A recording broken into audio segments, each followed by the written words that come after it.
Welcome to this real-world fuel economy test for the Vauxhall Adam. This particular version has got the 1.4 litre petrol engine in it with a manual gearbox. The first thing we're going to do is jump inside the car and make sure that the trip computer is reset. We'll then take the car for a drive from there and see how it gets on. Okay, so now that we're inside the car, we need to reset the trip computer. So there's two trip computers on this car, 1 and 2. We're going to use trip computer 1. You can see the number 1 just there to tell us which one it is.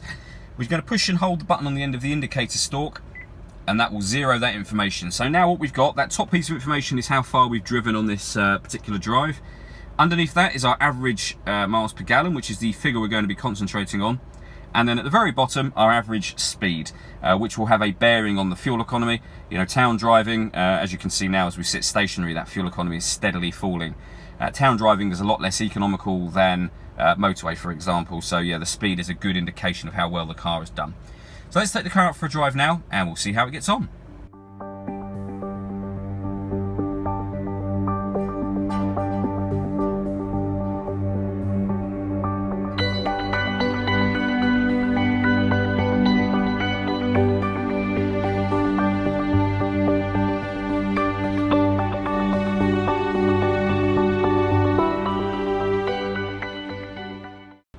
Okay, so now that we're back from our drive, you can see that we did 3.5 miles, an average speed of 21.7 miles an hour, and we got 36.7 now miles per gallon from that drive, which, given the speed that we did, is very much a town drive. It did incredibly well.